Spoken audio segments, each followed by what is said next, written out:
All right, guys, today we are going to be reacting to Berlin, where you can still see the traces of the Second World War. Let's jump in.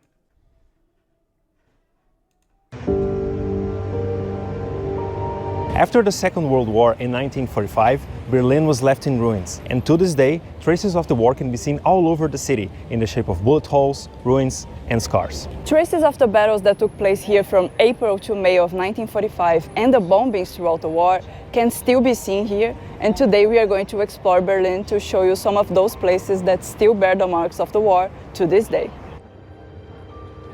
It can be hard to picture the enormous damage air raids inflicted on German cities, many of which were reduced to rubble. That's why Berlin left many battle scars in place as a reminder of the horrors of war. The most famous example is probably the ruin of Kaiser Wilhelm Memorial Church in Berlin's Charlottenburg district. It was originally built in the late 19th century in honor of German Emperor Wilhelm I. In 1943, an Allied air raid destroyed much of the church, leaving only the main spire relatively intact. Seeing the remains of this once glorious church serves as a reminder to Berliners of the terrible war started by Nazi Germany. Kaiser Wilhelm Memorial Church was not the only building that suffered extensive war damage. The same happened to Sophiankirche Church and the buildings surrounding it in Berlin's Mitte district. They bear traces of the Battle of Berlin in spring 1945. As we walk around this area, we can see walls pockmarked with hundreds of bullet holes. I was about to say, those looks like bullet holes. And shrapnel scars. Can you must have been? Another example is Berlin's Museum Island, one of the city's most visited areas. If you look closely, you will see that the columns that make up the Colonnade courtyard also show extensive war damage. Wow. Adjacent Neues Museum, too, was heavily damaged and partially destroyed in World War II. Many decades later, damaged parts were carefully restored. Sections So basically, they're just leaving these stuff, they are just to remind them, hey man, we can go crazy sometimes, so let's just keep ourselves checked. beyond repair were rebuilt using new materials and a more modern aesthetic.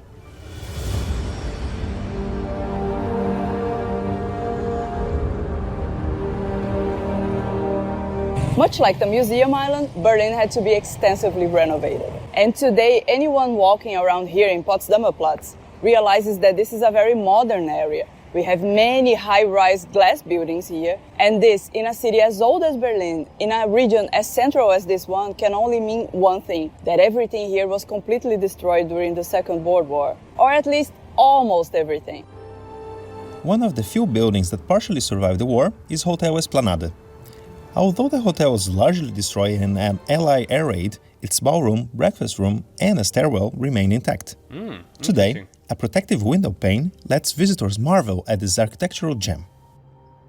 It's truly amazing to find such a historical treasure practically hidden among all the super-modern buildings of Potsdamer Platz. More World War II traces can be found outside the city center. Wow, look at that. They are easy to overlook, even for someone who has lived here for years, like us. Take the example of the railway bridge at Preleweg in the district of Schönenberg. Look carefully and you can spot deep, waist-high gouges in the concrete walls. They were left when Soviet tanks drove too close to the structure. But you will probably be able to find many more traces of fierce fighting around Berlin's residential neighborhoods if you look closely. Wow. And while many are barely noticeable, others are hard to miss. Like the ruins of Anhalter Bahnhof train station. This imposing 19th century building was one of Berlin's key transport hubs, with train connections to multiple German cities, as well as international destinations like Rome and Constantinople, today's Istanbul. In the 1930s, as the Nazis were rising to power, scores of Jews fled into exile in trains departing from Anhalter Bahnhof station. From 1942, thousands of Jews were deported to the Theresienstadt concentration camp from here. Today, Anhalter... Oh, that's amazing. That's incredible. Wow. Incredible.